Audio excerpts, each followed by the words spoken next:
Good afternoon. This is Chris Hone from Thompson Coburn, and welcome to our webinar, Lender Policies and Procedures for Subpoenas, Summons, and Third-Party Demand Requests. Thank you very much for attending, and we look forward to putting on this program and taking questions at the end from you all. Just some brief housekeeping details for the CLE requirements. This program is CLE certified, and CLE certificates will be sent once we verify everyone's attendance. If attendees are seeking CLE for this seminar, you will need to verify your attendance. So during this webinar, there will be 3 code words that will appear and that we will mention as we go along. When those codes appear and are mentioned, you should write those down, as you'll need to provide those in the verification form that's included in login instructions that has been sent out. And all CLE questions should go to cle-tc@thompsoncoburn.com. Next, I would like to remind everyone that you need to have logged in with the same email address that has been used to register for the webinar. That makes it so that we can make sure we have proof of attendance of everyone to support our awarding of CLE credits. Finally, this webinar is 1 hour long, and we're going to try and stick to that. We may go a little bit longer, and we will stay afterwards for a bit to answer any questions that have been submitted. And also, please, finally, there will be an electronic survey form that will be sent, and we would appreciate everyone taking the time to fill that out and return it to us as we endeavor to improve each one of our presentations from the feedback we receive. But without further ado, I would like to make some introductions and get started with our presentation. As I mentioned, my name is Chris Hone. I'm a partner at Thompson Coburn in the St. Louis office in the financial services litigation practice. And with me are my colleagues, Matt Gouletz and Maria Shockey, also both in the Financial Services Litigation Practice Group here in St. Louis. And Matt and Maria and I decided to put this presentation together after we received a call from a client not too long ago that went like this. It was a banking client, and we received a panic call from an in-house attorney that said that the sheriff had shown up at a bank branch and was demanding that the cash drawer be turned over so that they could levy on it. And believe me, we got a panicked call from that client, and we had to dig in and figure out what had gone wrong in the process. And the moral of the story ultimately is that sometimes these small post-judgment procedures or third-party procedures, they are seemingly insignificant, but they can have big consequences, both monetary sanctions and contempt, etc. Therefore, we really thought it would be great to give a very basic overview of the rules for some of these third-party processes and demand requests, including subpoenas, summons, garnishments, citations, and levies. And even though your client may not be involved in the underlying merits of the case, these third-party processes and demand requests are very important and need to be responded to appropriately. And so that's why we're here today, to give you some tips and pointers and some advice. And of course, the ultimate advice would be making sure you have counsel on the ground who is very familiar with what can be some very arcane and complicated rules in these types of demand requests. So I would like to just give a brief overview of our agenda. We're going to very quickly, the 3 of us, go through the different types of demand requests we're going to be covering today. We will, secondly, throughout, we're going to talk about some state-by-state differences. We have focused a lot on Missouri, Illinois, and California, and have tried to identify some differences as we move along. And we will also then be talking about special considerations when it comes for demands by local, state, or federal authorities. And then finally, we're going to talk about the top pitfalls that banks and financial institutions are experiencing today. And then we'll conclude it with some questions and that we can try and respond to. And we did, just so that everyone knows, we have spent time really talking to our clients to get their feedback on what are the important issues in this area that are facing them. And we've tried to incorporate that throughout. So we greatly appreciate and thank you for being here today, and thank those who have helped us put together this program. Without further ado, I'm going to pass it over to my colleague Maria, who is going to start with an overview of 2 different types of demand requests. Thank you, Chris. And I'm going to talk a little bit about subpoenas and summons. And most of us are all too familiar with subpoenas. We've either received them for documents or for the appearance of witnesses. And a subpoena is simply a writ commanding a party to appear in court or produce documents at a specified time and place. But the rules governing subpoenas to non-parties vary from state to state, and there's differences in a number of respects. For example, how much notice must be given when a subpoena is served? Under the federal rules, Rule 45 talks about reasonable notice or reasonable time to comply with the subpoena. However, other states, such as Missouri, require service in a specific time frame before compliance is required, such as 10 days. There's also varying requirements on when and how to object to subpoenas. Those requirements impact folks and impact non-parties on how they can object and move to quash subpoenas. Typically, a non-party can quash a subpoena if there's undue burden or expense or it calls for privileged material. But here again, the rules governing when you must object differ. Some states say that you must object before compliance is required, or, such as under the federal rules, within a certain amount of time after service. California also has specific requirements for subpoenas directed to non-party banks related to customer records. Customer records are a defined term in California, and if you receive a subpoena there concerning a consumer's records, there's steps in compliance. First, you have to notify your consumer about the subpoena and the documents that are being sought. The bank has to give a copy of that notice to the consumer and make sure they have absolute knowledge on that subpoena. After a period of time, the bank can only produce the consumer records if their customer doesn't object to it. One thing to note in the context of subpoenas that fall within arbitration or FINRA is they're completely treated differently. There's no enforcement mechanism there. Turning to summons, typically we see these obviously served with initial complaint in the matter. A summons is a document that requires the recipient to appear in court at a specified date and time. But here again, there's differences between federal court and state court, as well as significant differences between the jurisdictions. What the federal rules tells us is federal courts will follow the state court method of service. And some states, Kansas is an example, as well as Arkansas, require service of summons by mail. It's important to note that some jurisdictions, instead of just requiring a filing or an answer in response to a complaint and a summons, they'll require an initial in-person appearance. And this is typically true when banks are defending associate circuit court or small claims matters. There can also be varying local rules on whether you, the corporation or bank, can appear by way of a representative or if you have to have counsel present. Now, to talk a little bit about garnishments, I'm going to pass it off to Matt. Okay, garnishment. At its most basic level, a garnishment is a court order directing that money or property in the possession of a third party be seized and turned over to a creditor to satisfy a debt owed by a debtor. Garnishments are ancillary procedures created by statute. Garnishments often force banks to balance competing demands. On one hand, the judgment creditor has the legal right, created by statute and the rules of procedure, to collect on its judgment. On the other hand, the judgment debtor has certain rights pursuant to its agreement with the bank and also has certain statutory and legal rights to protect certain funds from being garnished. Errors in the garnishment papers or missteps in the procedural process often put banks in a tough spot. So what types of issues do garnishments present for the recipient bank?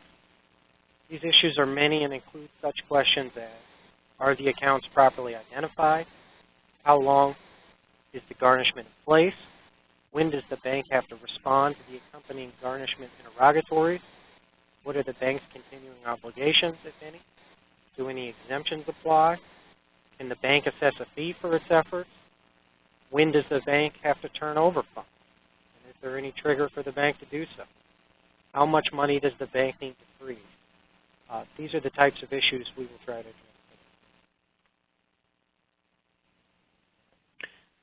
All right, briefly then, just want to give an overview on our discussion on citations, which is an Illinois state court procedure, which we really wanted to highlight today because it is become the weapon of choice in Illinois state courts for judgment creditors, and it's because of its sweeping and very powerful nature. We thought it was very important to speak to you all about it. The citation is also known as a supplementary proceeding in Illinois, and it's become the dominant tool of post-judgment collection. And one of the main features that we'll be talking about is the continuing statutory lien that a citation, once served on a financial institution, becomes for the financial institution regarding the assets of the judgment debtor. And that creates an immediate lien upon service, not only for assets that are currently available to the recipient of the citation, but also subsequently received funds and assets. So basically, all the other procedures that are available under Illinois law have really been supplanted by the citation when it comes to judgment creditors pursuing those amounts. And the questions that typically arise in when dealing with citations include which funds or assets should be frozen? Are there any exemptions? Do any other individuals or entities have an interest in those funds? Are there ways to seek clarification from the court once a citation is received? How and when to respond, and how to turn over funds? We'll talk about these in more detail as we get further into our presentation, and I'm going to pass it back to Maria. And the next demand request that we're going to discuss is a levy and how it's different from a garnishment and other tools. The power to levy is one of the administrative tools conferred on the IRS for purposes of collecting unpaid federal taxes. And a levy isn't a bill for taxes that a financial institution owes. Rather, it's a tool that the IRS uses to collect money from a taxpayer or the bank's customer listed in the levy who may owe the government back taxes. We commonly see levies issued by government agencies, usually the IRS, but sometimes the Department of Education or other revenue collecting federal agencies. Unlike a garnishment, the government or IRS can levy without a judgment, and the IRS is only required to give notice to the financial institution of the intent to levy. So practically speaking, what does a levy or a notice of levy look like? It's a 2 to 3 page form the IRS mails to a financial institution that includes information on the bank's customer, the taxpayer, who may owe taxes. You'll see it'll give a name, it'll give an address, it'll provide a social security number for the customer or a taxpayer ID number. And the IRS sends that levy to the financial institution because it believes the taxpayer may have one or more accounts with funds at the financial institution. The notice of levy must provide the bank with a reasonable amount of time to pay its customer's debt in full or respond in writing why the financial institution believes it should not be required to pay the debt. For example, that it can't find any such customer on record in its files, that they do have a customer's account but it's overdrawn or there's no account or no funds in that account, or that it has an account but the funds are exempt. For example, it's an IRA or an exempt retirement plan. A third-party financial institution that is in possession of taxpayers' property must surrender that property upon receipt of an administrative levy unless it can point to the fact that it has no customer on record, no funds, or the funds are exempt. Just briefly, and you'll see at slide 12, one really hot button issue for financial institutions is this issue of show cause orders that is issued by a court or a clerk of court to a bank to appear via one of its employees or representatives at a specified date and time to show cause why it should not be held in contempt of court or why a judgment should not be entered against it. If that happens and you receive one of those, the key things is to get counsel involved as quickly as you can. Usually they're time sensitive. Usually you don't have a week or two in advance to respond to those. And sometimes despite the best practices in place, financial institutions may need to deal with setting aside default judgment. And if that's the case, the institution needs to know how quickly they must act, and that varies from state to state. And also, what evidentiary showing will be required to set aside the default judgment. Usually, you're going to need an affidavit but the standard differs from state to state on what information you're going to have to put in that affidavit to get the default judgment set aside.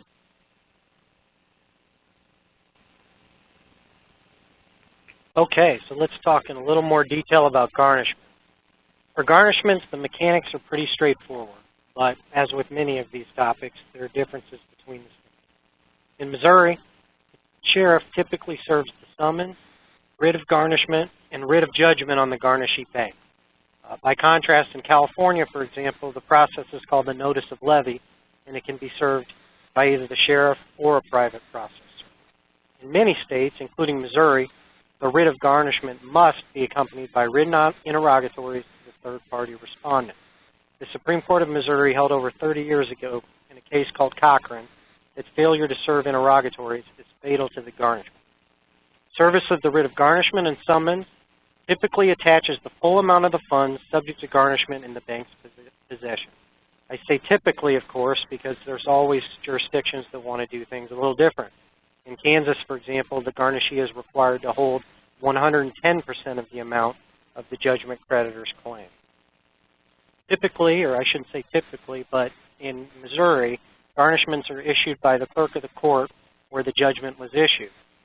This is done upon a request or application of the judgment debtor that sets forth the facts that judgment has been entered and judgment balance is outstanding. The clerk processes the request, issues the writ, and returns it to the requesting party to be served on the third party. In Missouri, the garnisher can specify the return date of the writ, which can be either 30, 60, 90, 120, 150, or 180 days. On this last point, it's the judgment creditor and its counsel that have control. Typically, you would see a 180-day return used for something like a wage garnishment.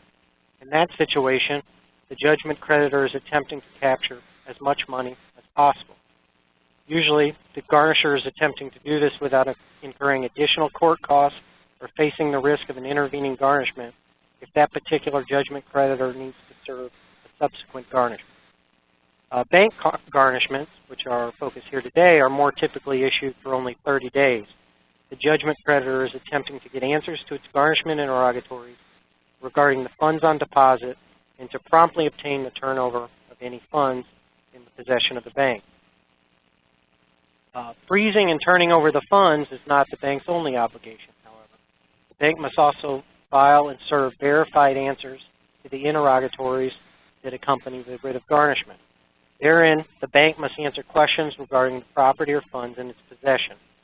In Missouri, for example, Rule 90.07 specifies that if the garnishee is a bank or other financial institution, the bank is to also state whether, at the time the garnishment was served, or at any subsequent time, the debtor had funds on deposit in an account in which all funds are deposited electronically on a recurring basis and reasonably identified as being funds on deposit that are exempt from garnishment. If such funds are on deposit, the garnishee shall identify each account, state the reason for the believed exemption, and identify the entity electronically depositing those funds. And the receipt of the garnishment and the interrogatories by the bank triggers a number of different issues that the bank must address. An initial issue, of course, is when the bank must respond. In Missouri, the garnishment requires interrogatory answers within 10 days of the return date. But as I mentioned, the return date is adjustable. It can be short, like 30 days, or longer, like 180 days. So the bank must properly note the return date. And in Missouri, the answers to the garnishment interrogatories must also be verified. They are filed with the court.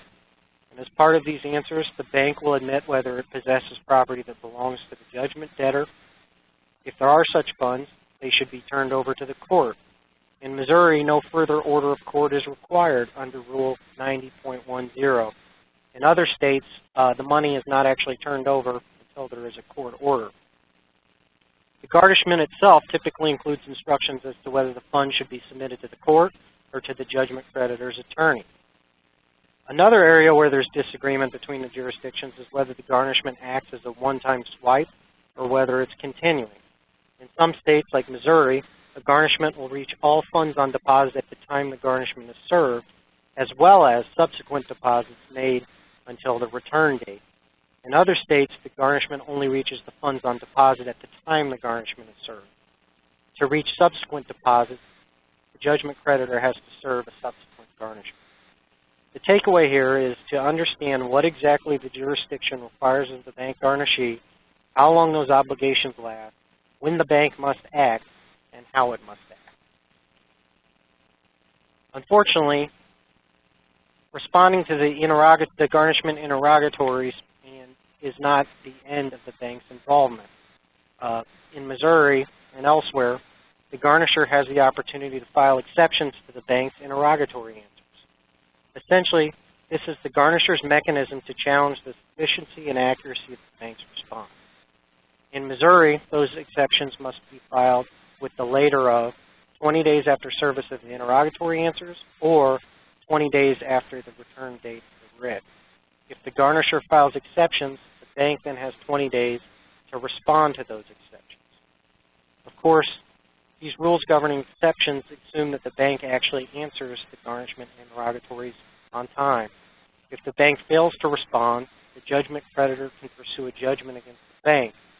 At least here in Missouri, the judgment creditor must first file a motion to compel the interrogatory answers with the court. That motion will be granted, and the bank will be ordered to respond within a reasonable period of time. If the bank then fails to comply with the court's order, the judgment creditor can move for default judgment against the bank. Even where the bank complies and timely answers the interrogatories, problems can occur. And it is in this situation where cases are commonly first referred to us as outside counsel. In a typical scenario, the bank answered the interrogatories and perhaps even turned over some funds, but then treated the matter as concluded. Oftentimes, the garnisher files exceptions to the bank's answer, but the bank fails to respond. The garnisher then proceeds to obtain an order from the court for more complete answers, and failing that, for sanctions. The lessons learned on this topic are twofold. First, the bank should not treat the matter as concluded simply because it answered the garnishment and served the garnishment interrogatory answers. Second, once a garnishment becomes hostile or adversarial, counsel should become involved to help prevent against sanctions, the award of attorney's fees or costs, or possibly a default judgment against the bank arising from the disputed garnishment issues. Another thing to remember is that the same technical requirements that are imposed on the bank are also imposed on the garnisher. Just as the bank must answer the interrogatories within 10 days of the return date, the garnisher must file its exceptions within 20 days of the bank's answers. In our experience, it's common for attorneys representing judgment creditors to blow this deadline, but that failure brings real repercussions. In Missouri, the rules provide that if the garnisher does not file its exceptions within 20 days after service of the bank's interrogatory answers or the return date, whichever is later, the bank's answers are deemed to be conclusively binding on the garnisher. In the garnishment context, questions of account ownership often become important. A common example is an LLC bank account and whether it can be held responsive to a garnishment against one of its members. Typically, the answer to that is no. Resolving these issues is vital to ensure that funds that are properly subject to the garnishment are frozen and further that the interrogatory answers are accurate. The bank is often caught in a catch-22 in these instances. Many of the cases that we have dealt with over the years involve situations where the bank has incorrectly answered garnishment interrogatories because the Social Security number or tax identification number of the judgment debtor was different from that of the bank's account.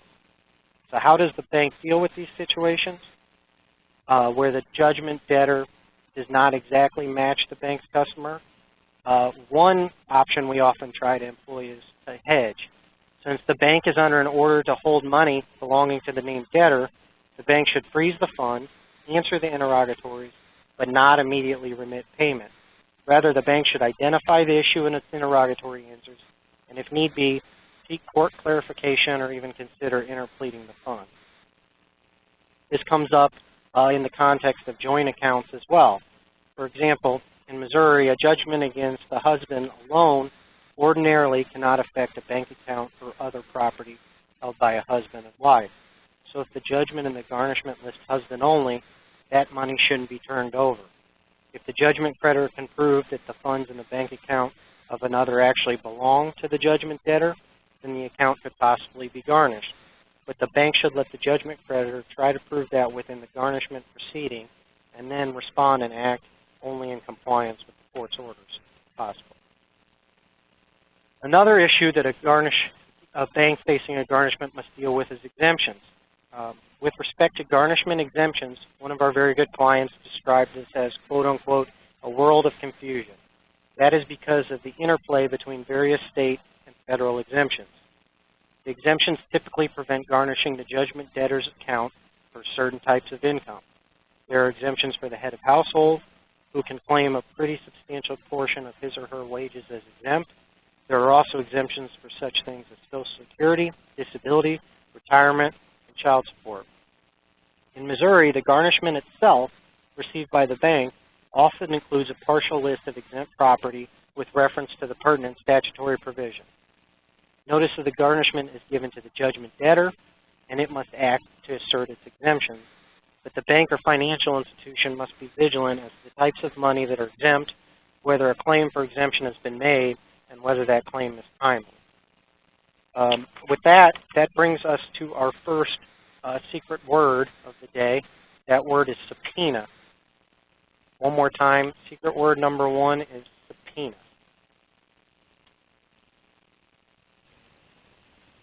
Moving on briefly on the garnishment exemptions. As you'd expect, the rules relating to exemptions and a bank's duties vary from state to state, and unfortunately they continue to change. Missouri adopted a new rule almost 2 years ago, Rule 90.035. Under this rule, the judgment debtor has 20 days to file a verified claim of exemption following service of the notice of garnishment. The garnisher then has 20 days from the date the exemption is filed to object by filing a request for court review. If no such objection is made and a request for court review isn't filed within 20 days, however, the garnishee bank is to release the funds claimed as exempt. Lack of knowledge regarding changes like this can cause problems. Led to a significant customer service problem with one of our clients recently. Specifically, that particular bank was waiting for a court order on the exemption to release the funds to its customer, the judgment debtor. But because of this new Missouri rule, no such order was necessary. Because the garnisher did not timely file an objection to the claimed exemption, the funds claimed as exempt could be released. So the customer was calling and calling for the funds to be released, and because of the bank's belief that a court order was necessary, they were incorrectly advising the customer that the exempt funds couldn't be released. The takeaway is that the bank not only has to be in tune with the applicable exemptions in a particular venue, but also the procedural mechanics for how exemptions are claimed and resolved. And with that, Maria will talk about a few other emerging issues. Another issue that we're seeing being litigated recently is whether banks can impose fees on their customers for processing garnishments. And typically the answer is yes, but the rules governing the amount of fee and the disclosure of the fee really vary from state to state. Missouri has a recent statutory change on this issue, and in a nutshell, what Missouri says is a bank may deduct a one-time sum not to exceed $20 or the fee agreed upon between the garnishee and the customer, where and if the garnishee is a financial institution, for his or her trouble and expense in answering the interrogatories and essentially processing the garnishment. There's similar statutes out there in states such as Kansas, which allow a processing fee of either $15 or an agreed upon amount that the bank and its customer agreed upon in their deposit account agreement. This is a common issue faced by banks. You know, how much can they charge? Is it reasonable, and how and whether they can have to disclose it? It's a balancing of rights with respect to the bank's customer, and that's the valid exercise of its rights under the deposit account agreement that controls against the legal rights of the garnisher. The bank here also has to assess whether application of this fee and the amount of the fee is consistent with the local requirements and the rules of the state. Interestingly, there's a pending class action in federal court in the Western District of Missouri which is addressing this exact issue, the application of this fee by a national bank. And that's the Justin Cook versus Bank of America case. In that case, it's a putative class action. Plaintiff and the class purport to be judgment creditors who at some point in time served a writ of garnishment on Bank of America. And at issue there is whether Bank of America's charge of, there it was $125 legal processing fee from the judgment debtor's account to process the garnishments was proper. Plaintiffs in that case appear to concede that the bank can charge this fee. However, their theory is the bank can't automatically collect it. Instead, the bank must file a motion with the court prior to assessing its $125 fee. Also, the plaintiffs in that case assert that the bank improperly refrained from disclosing the collection of that fee in its garnishment interrogatory answers. The class there asserts claims for unjust enrichment, conversion, and negligence. Bank of America has filed a motion to dismiss, which is pending, and their main argument is it's entitled to that processing fee under its contract with its customer. And the garnisher didn't suffer any harm by not receiving the fee because the contract controls. Bank of America is also relying on Missouri law, which seems to say that they can charge that fee. According to Bank of America, the statute controls, and they should be able to rely on the statute. An interesting side note in this case and postscript is it looks in the last few weeks there's a tentative settlement that has been reached between the putative class and Bank of America. And it's important to note here on the charging of fees that not only could you rely on Missouri statute, but for national banks, they have another argument. They have a preemption argument they can make, and Bank of America did make that as well. And that is, as a national bank, they're allowed to charge non-interest fees, which plaintiffs should not be able to challenge. Now, briefly, it's important to note, and you'll see on slide 31, that for those of you who have to deal with third-party processing in California, that there are garnishment procedures that are very unique to California. In California, a creditor can freeze debtors' accounts pre-trial, and this pre-trial freezing of accounts is called an attachment in California. Upon a showing of the probable validity of their commercial contract claims in excess of $500, creditors can seek to attach debtors' assets, including bank accounts. There's also very specific rules in California on post-judgment execution of assets. California allows judgment creditors to levy execution on debtors' bank accounts and also safe deposit boxes. The lien that's created here lasts 2 years, and the bank must deliver its completed memorandum of garnishee to the levying officer within 10 days of service. And with that, I'll turn it back to Chris to talk about citations to discover assets.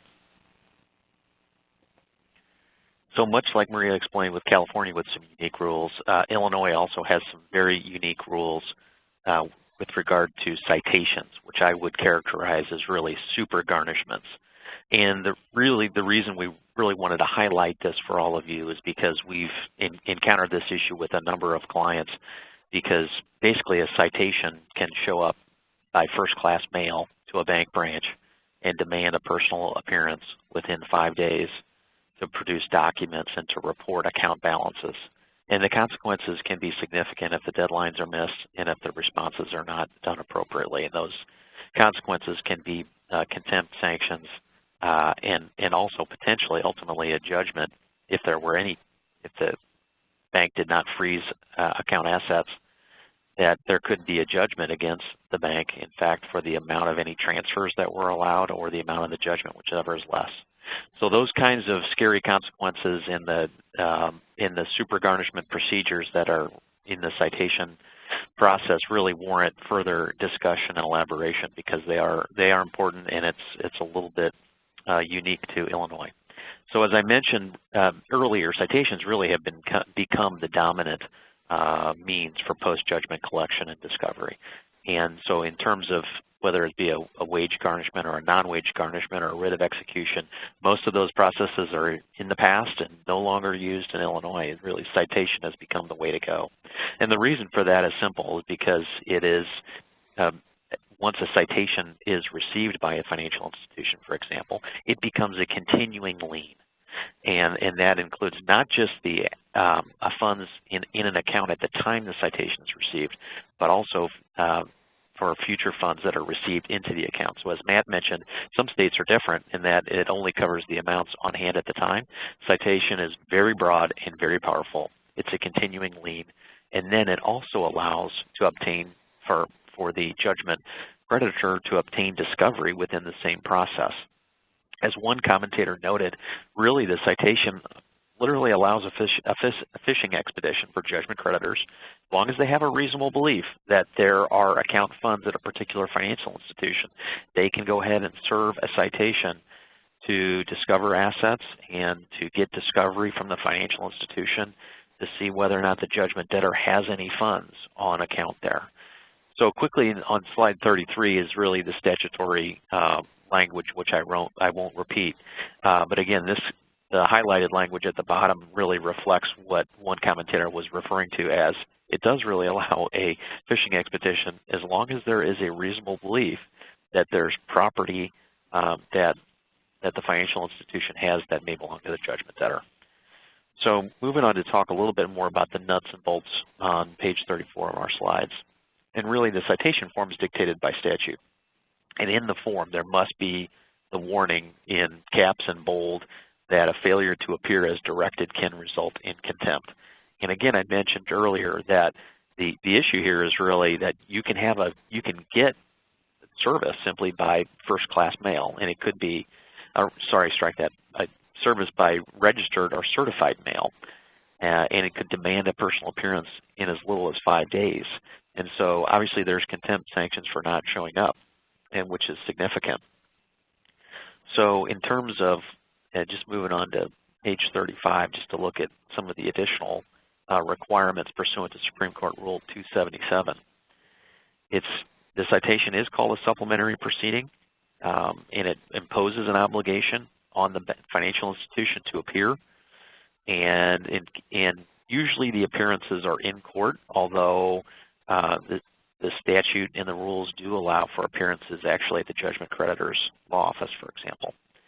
So, but typically these take place in the court, and that is the default rule.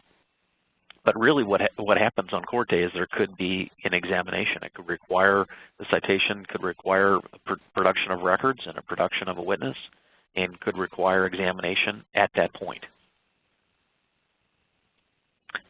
So, but typically the citation starts with a request that information and documents be provided, and that's provided, allowed for under Rule 277C4, as noted on our slide 36. And then following that initial request for production of any documents or information, the court has the power to issue any number of orders, which can include a turnover order for non-exempt funds in possession of the financial institution. And to talk a little bit about what happens on transfers, looking at slide 37, the citation generally prohibits the financial institution from allowing any transfers or disposition of the money or property from the time of receipt. And so it's very important to keep track of obviously when these citations are received by the financial institution, because that's when the freeze order applies. So you can't allow any transfer or disposition of funds upon receipt by the financial institution. And the consequences are significant, as I previewed earlier, and at the bottom of page 37 we're providing the language from the rule that basically failing to adhere to the restraining provision, the freeze order that's allowed, can result in a judgment against the financial institution in the amount of the unpaid portion of the judgment and costs allowable, or the value of the property transferred, whichever is lesser. So again, very important to be mindful of the time frames and to make sure that once the bank has record of receiving a citation, that freeze is put in place immediately. Not too much different than what Matt was explaining for procedure under Missouri, but the consequences are potentially even more significant under the citation statute in Illinois. And again, the key is the lien, and that becomes effective upon service. And it becomes a lien, as I mentioned, not only on the property on account, but that can flow into the account. And any transfers after that, after receipt of the citation, would be a violation of that lien, unless there's court permission is obtained for the disbursement, which again, going back to what Matt had mentioned earlier for Missouri procedure, the same is true essentially for citation procedure, which is if there's a question about whether or not a particular account is exempt, or whether it should be frozen, or whether there are multiple claims, not only by the judgment debtor, but perhaps by a spouse or others, the safe thing to do is always to report that in the response and to allow the court to make that decision. So just to talk about when citations can terminate, because they are powerful and important, and the timeframes need to be monitored. It's also important to understand when they expire, and that can happen in multiple ways. The judgment creditor can terminate the citation proceeding, and the citations, importantly, do expire automatically 6 months after the initial appearance from the bank. It's always good to calendar that date. Now, they can be extended by court order, but otherwise they automatically expire 6 months after initial appearance. And the extension requires good cause to be shown. So let's talk a little bit about some recommendations on processing citations. Because of the continuing lien and the possibility of damages or contempt, you need to make sure that there's compliance in the supplementary proceeding process. And so basically upon receipt, freeze all non-exempt assets, refrain from freezing exempt funds, as we've mentioned, which can include Social Security payments, et cetera. And if there's a doubt about whether or not something is exempt, some funds are exempt or not, seek approval from the court. Again, always important to investigate the name of the judgment debtor and compare that to the names on the accounts, including trust accounts where those names may appear. Chronology of the citations are very important because they have to be honored in the order received. And obviously always important to thoroughly prepare the answers and to collect the documents. And usually in terms of if you get a short-term notice and you need help, contact local counsel obviously to work through these issues, but usually those appearances can be continued and deferred because some of these obviously come up on very short notice. Again, do not send any money to the judgment creditor until there's a verified judgment or turnover order from the court. Very much akin to Missouri procedure, same with Illinois citation procedure. All right, with that, we have arrived at our second secret word that you should write down, and that is summons. Again, the second secret word is summons. With that, I'm going to pass it back to Maria. And we've talked generally about what a levy is earlier. I'm going to provide a few more details on levies and also defending an action filed by the DOJ for failing to honor a proper levy issued by the IRS. A key point with levies to note is a levy only reaches the value of any property in the financial institution's possession on the date the levy is received by the bank, not the date it's served by the IRS.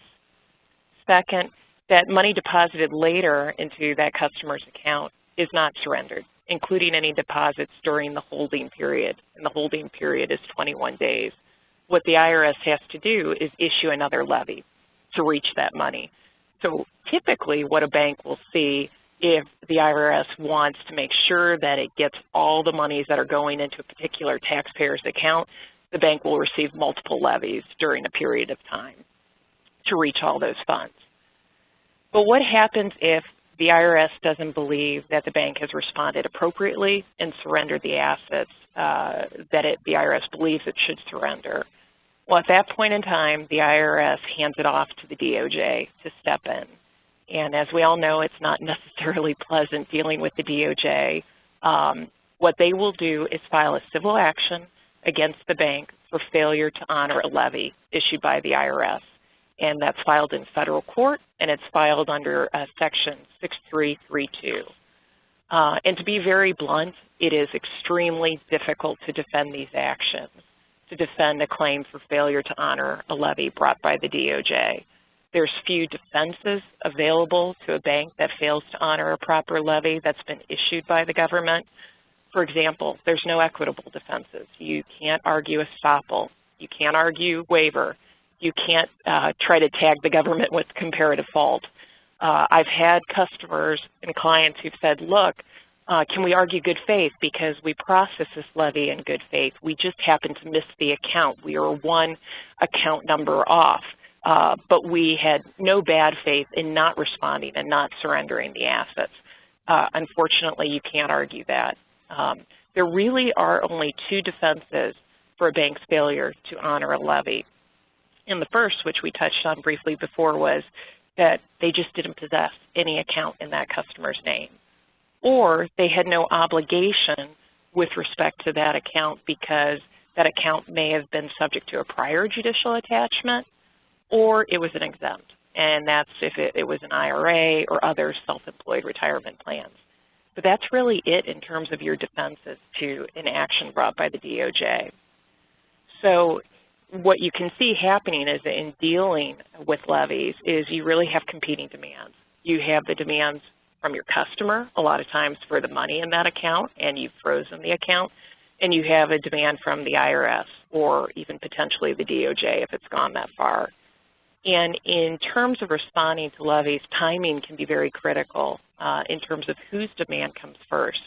I've had a situation where with a client where they received a demand for a large wire from their customer to go out of a particular account and into another institution's account, and then hours later, a levy hit from the IRS.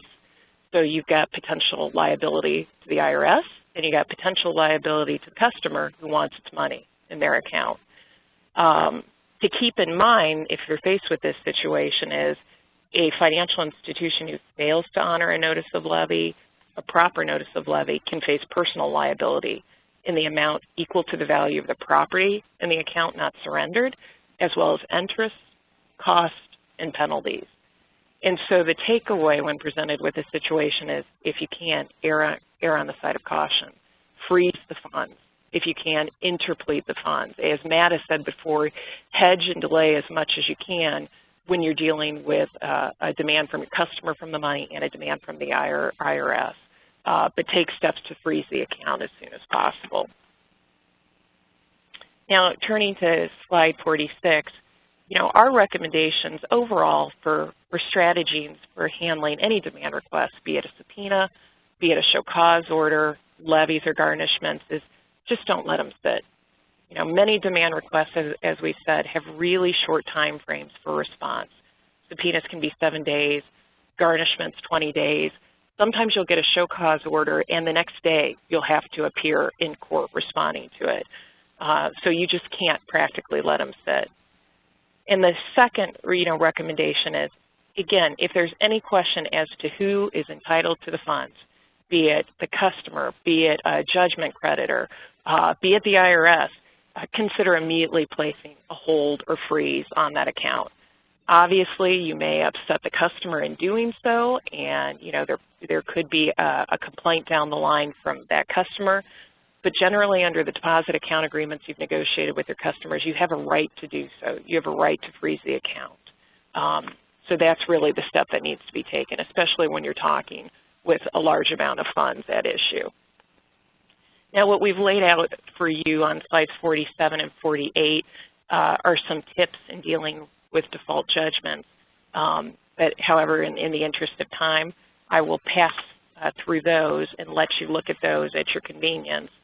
But in turning to slide 49, as if there isn't enough to keep track of and enough on your plate, you always have to be aware of protecting a customer's privacy. In dealing with third-party requests, you always have to be cognizant of privacy issues. And we've laid out some of the federal law out there under the GrammL Bliley Act, certain statutes in New York and California, And the one thing I'll note with those of you who have California customers and demand requests there is California relies on a right to privacy to protect a consumer's bank records, and the bank must take reasonable steps and sometimes onerous steps to notify its customers of a subpoena. It's a lengthy process for a party to seek personal records of a consumer under the California Code of Civil Procedure, but you do have to follow those steps. One other note that isn't on the slide is California also recognizes a tax return privilege. It's not absolute, but taxpayers in California can withhold their returns, and by extension, financial institutions who receive a demand request for their customers' tax returns cannot turn those over. There's also privacy issues in the Levy context, too. The Right to Financial Privacy Act limits the government's access to copies of financial records or information derived in the financial records of a customer from a financial institution, unless the government itself jumps through certain hoops and meets certain requirements. This Right to Financial Privacy Act applies to records of individuals and partnerships of 5 or fewer individuals, but it doesn't apply to business entities such as LLC.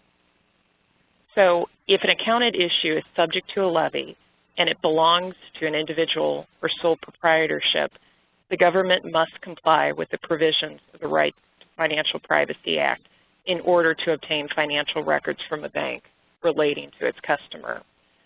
So in short, what this means is the governor must notify the taxpayer, the bank's customer, and give that customer an opportunity to object to the production of any financial records that the bank may have.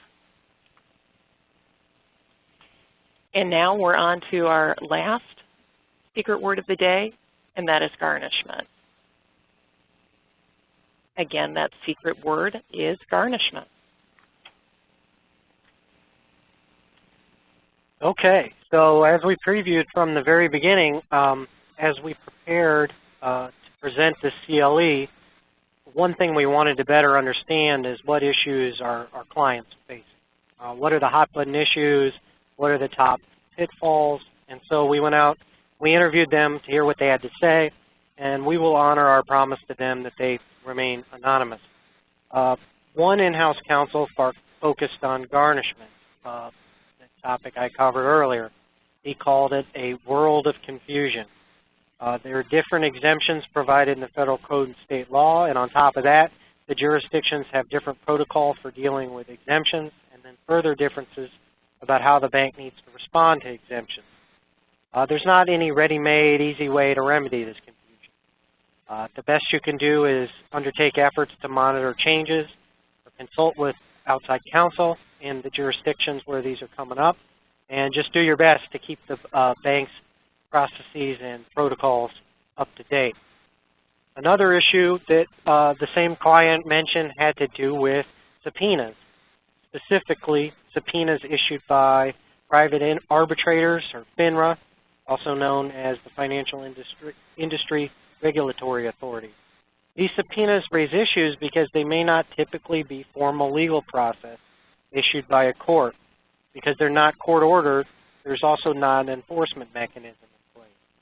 And so this client expressed his practice of pushing back on these subpoenas, and in some cases serving objections, and with repeat offenders forcing the issuer to open a proceeding and obtain a court order to comply. But as with all things, there's issues there as well. In some states, this isn't workable. For example, the California Code of Civil Procedure specifically provides for the issuance of subpoenas for arbitration, depositions, and hearings. So you want to be careful you don't run afoul of any local codes, procedures, etc. So 2 other areas and pitfalls that our clients mentioned to us were relating to the battle of the forms, and then also something that happens in divorce proceedings. So in the battle of the forms, what some of our clients have been seeing are governmental entities, especially the SEC, insisting that banks and financial institutions use their own forms, the SEC's forms, such as records custodians in Form nature. So that's, again, I think there's helpful to get guidance from outside counsel when this issue comes up, but we have seen some success on pushing back and saying that, this is a form that the financial institution has historically used and is something that is, been run through compliance in other parts of the bank to make sure that it's appropriate. So we've seen some success in pushing back on that. Obviously a little more delicate when you're dealing with the SEC. Also, one other thing that has cropped up in third-party demand requests are amorphous dollar requests, really, whether it's a garnishment or citation or something else, for reasonable living expenses, and this crops up in divorce proceedings. And as one client said, we see those every day, and basically the appropriate thing to do, as I think Maria, Matt, and I have all said, is really to freeze the account and ask for clarification. You're going to have to push back, obviously, when you don't have a specific dollar amount, and certainly those kinds of reasonable living expenses, that's definitely something that needs to be pushed back on. But again, safer bet would be to freeze and then ask for clarification. And another point made by one of our clients, and it's number 5 on slide 55, is affidavits deserve attention. And we completely agree with that. Many times affidavits are needed really quickly. You've got to set aside a default judgment. You need them in support of records. But it's a balancing act. You need to balance the need for speed and getting that filed with accuracy. And as our client told us, every document that is signed goes through an audit process, even routine affidavits, every single one. And so what many of you probably encounter as well is that you have special teams working on affidavits. It becomes tedious, but it preserves the integrity of the process, and it avoids the appearance of robo-signing. And so affidavits deserve attention, they deserve time, they deserve to be reviewed. And as for number 6 on the next slide, prep your witnesses. Can't emphasize this enough. It's key to prep any representative who's going to give testimony, be it in a deposition, be it in a court proceeding. You can't let them testify cold. Well-prepared witnesses are critical for depositions and trial testimony. And as one of our clients has said, we have 5. We have 5 designated witnesses nationwide. They have a special skill set, a background in fraud, and they know the ins and outs of account processes. And they're prepared. So again, prep your witnesses as much as it's feasible. Thanks, Maria and Matt. With that, we've reached the conclusion. And again, just a couple bullet points to highlight, and I think we've reiterated this multiple times, is hesitate but don't procrastinate. These things don't get better with age, as we say, and some of them are on very short turnaround times. Obviously, err on the side of caution. On the side of caution, we've mentioned that throughout. To freeze and ask questions and for follow-up is usually the safe bet. To know your audience, obviously, it's different when you're dealing with the SEC versus a state court, for example. Engaging outside counsel early and as necessary. Obviously, many of you already have great policies and procedures in place that keep all of these deadlines in mind, but we always run across those unique situations where on-the-ground counsel is necessary. And don't hesitate to engage outside counsel to do that. And a lot of times I think all 3 of us and others in our practice group have just been informal sounding boards for our clients. If little issues come up here or there, we're always happy to give our 2 cents and to assist, because typically these are fast-moving response times. And a lot of times you just want to pick up the phone and ask somebody to bounce something off of them in terms of local procedure on responding to a subpoena or a citation or a garnishment. And certainly we've done that for our clients and are happy to play that role. We had one question come up that I think I'm going to let Matt respond to, which is recovering costs in responding to Missouri subpoenas. I mean, the Missouri statute does provide for a witness fee and for certain reasonable expenses that must accompany a subpoena. And so you are entitled to receive that. In terms of whether is the question, I don't know if the question is if those are not in fact paid, what your options are. But you know, I think typically what we do, one, is if we receive a subpoena where the required witness fee is not tendered, that's grounds for objection, and we will try to work that out ahead of time. Also, where the burden is going to be excessive in terms of maybe cost of production, things like that, we typically try to work that out in advance. I see your follow-up says copies and research fees. Short answer is yes, that's a matter that we've had disputes on before. I think it's our practice to usually try to address those issues on the front end, because I find that if you just send the documents out with a huge invoice, you're never going to hear anything back. But I think to the extent the impact on the third party is significant, you do have an opportunity to try to negotiate that with the issuing counsel and or to have the court resolve it, because inherent within the rules are certain requirements to avoid imposing undue burden on third parties. So I think there are certain instances where you can not only push back, but you could certainly get more than the bare minimum that's provided by the statutes and rules. So I hope that's of some help. Thank you again for attending our webinar. We try and make these things current issues that our clients will find helpful in their everyday practices. And so we really do thank you for your time and attention in asking questions and being a very attentive and wonderful audience. So thank you again. We appreciate it. And we will sign off, and we'll join you for the next one.